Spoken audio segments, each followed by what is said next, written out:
Yeah, good afternoon. Sir, please, can I meet you? My name is Dan Wanyawu. I'm the national chairman of Zenith Labour Party.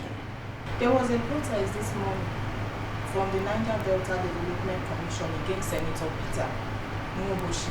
What do you have to say about it? If you have evidence against any corrupt person or persons, put it together, send it to the EFCC.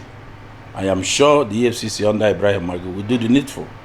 But it should not be based on trump-up, phantom accusations and allegations or protests that is being sponsored by certain persons.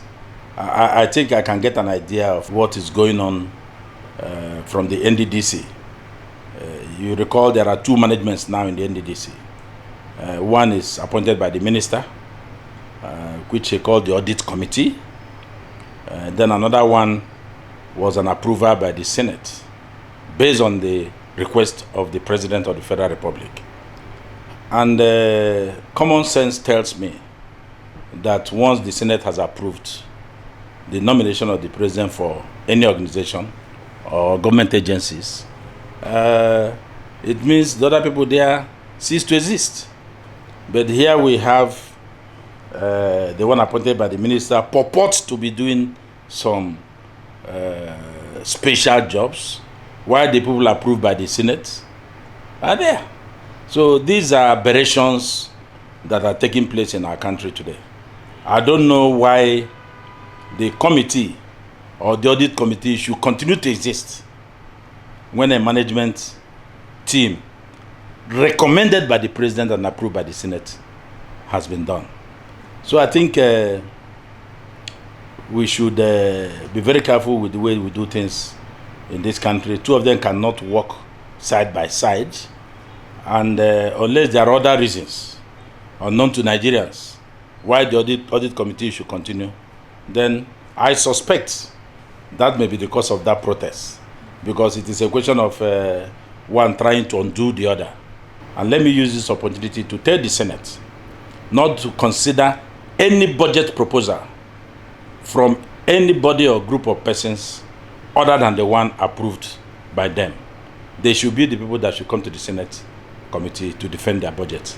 And they will be doing a constitutional and patriotic act and duty by so doing. Still on corruption, sir, on the recent happening concerning Senator Orjiu's Okari, who was sentenced to 12 years imprisonment. And he said that he's going through this because of what he did for the Igbos. What is your take on that? The greatest gift God gave to mankind is freedom and liberty. No matter what you think you have, no matter who you think you are, this is the greatest gift to life. We should not be happy that he's sentenced to 12 years imprisonment. We should at the same time not be sad. You know, I am a believer of the motto of Spinoza. Spinoza is a Greek philosopher. He has a motto which goes like this: Noli ludere, noli ridere, neque detestari, sed intelligere. If you put it on a straight line, it means noli ridere, don't cry. Noli ludere, don't laugh.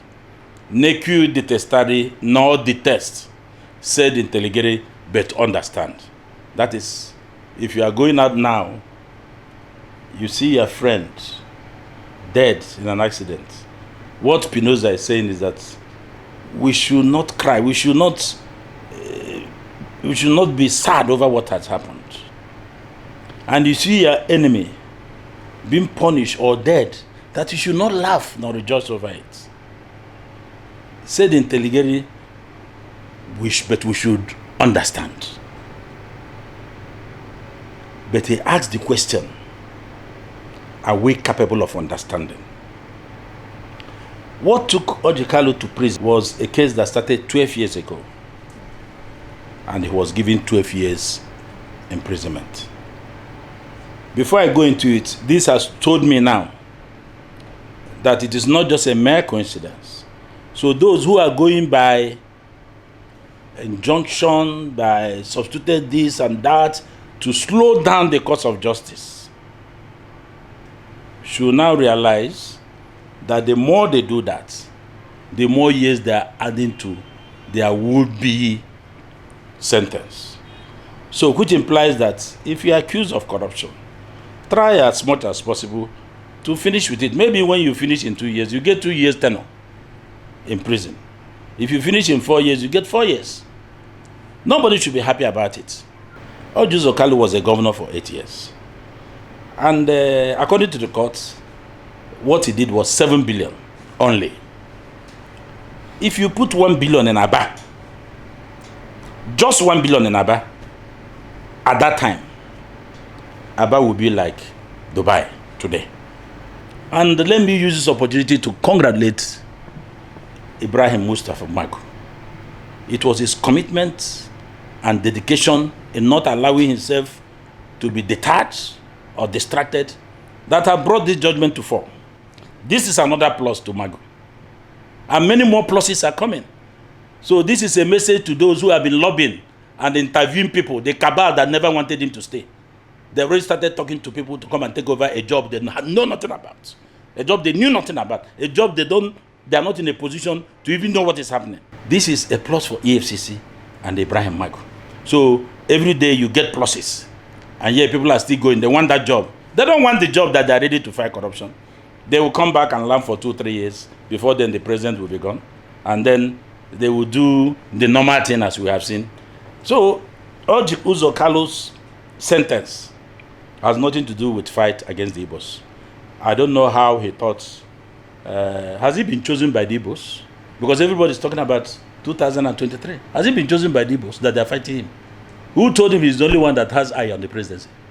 So let nobody bring these issues for discussion. The next thing you hear now, okay, there are many people that are corrupt. Why, Orji? Are you saying that nobody will ask, did he or did he not do it? You see, I agree. Both in the north, in the south, there are people who help themselves with public fund. But until so things get to EFCC, EFCC is not a spirit. EFCC will not go about hunting information. There must be a petition emanated from Abia State on Orji Uzor Kalu, stating details of what he did in government and why he must be prosecuted. That was since 2007. Then Magu was not in the AFCC. President Buhari was not president. They just finished a process that started. Others were doing like this with it. Apologies to my friend in the House of Rep. But somebody came in the AFCC and said, let us start doing away with these things quickly. And judgment has been gotten. So his case has nothing to do with anything he has done for the Igbos. To the contrary, he has done everything against the Igbo man. This cross is a cross every man will carry. Whether you are from Gombe, or you are from Imo, or you are from Abia, or you are from Lagos, or any of the states where there are files pending in the EFCC. The bottom line of what I'm saying is that the EFCC has done very well. And you can see there are many more cases that are coming that are going to be on the line. So we should get them. Let nobody add sentiments to this. This case didn't start before this government. It started before this government. It didn't start now. So they just finished it. You have the case of Darie, they have finished with it. It didn't start with Buhari. You have the case of John Linyame. It didn't start with him. They finished it. There are many, even including those in the Senate, that have fights in the EFCC. And that's why most of us were bitter when Attorney General filed this nolle prosequi against the former Gombe governor. Because he stepped down for the Senate presidency. Fine. But does that stop the trial of the billions he's accused to have taken from the people of Gombe State? So these are some of the things we should not put ourselves in the position that Nigerians will start questioning the intent or the intentions of the anti-corruption fight. He who committed must answer for it. Sir, it was also reported that Senator Orji Uzor Kalu accused Senator Ahmed Bola Tinubu, the leader of APC, of being responsible for his jail sentence and his ambition for 2023? Well, there's nothing we will not hear. What brought Asiwaju Ahmed Bola Tinubu into Orji's jail sentence? Okay, he has ambition. Orji has ambition for 2023. Okay, Ahmed Tinubu has ambition for 2023. So they are doing each other, be? That's what he's saying. Who told Orji that Igbos have selected him? Why is he pushing his predicament to Senator Bola Ahmed Tinubu? Yes, all of you have an interest in 2023, no problem, but Nigerian people will decide.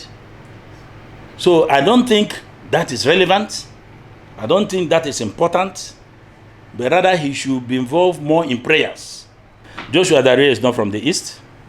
John Linyame Taraba is not from the East. But I raised this argument, they told me that they are Christians. You can see Nigeria. They told me they are Christians. So you can always have these issues. They told me, let us see one Muslim Fulani that stole, that is in prison. Wait, their fights are there. They will not come one by one. I'm not saying they did steal, they stole. There are many that stole. I'll give you one example that a Nolly has been fired. If we continue to fight Nolly for certain persons, then people like me will pull out from the fight. Then we start doing other things that will show that we are not serious. So there's nothing like that. That Nolly was misplaced. Even though it was a deal, but that deal was not in the best interest of Gombe people. So let's wait. Let's wait. It's turned by, this thing will come.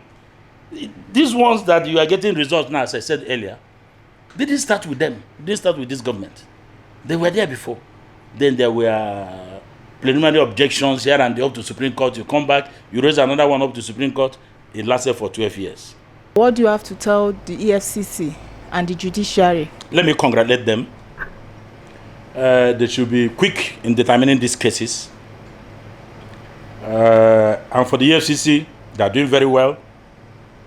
And the president should send Magu's name to Senate so that he can have more teeth to bite. And this fight against corruption is for every Nigerian. Don't see those of us talking about it as agents of government or agents of EFCC. No. It's because I have been a victim. So that's it. Let's support EFCC.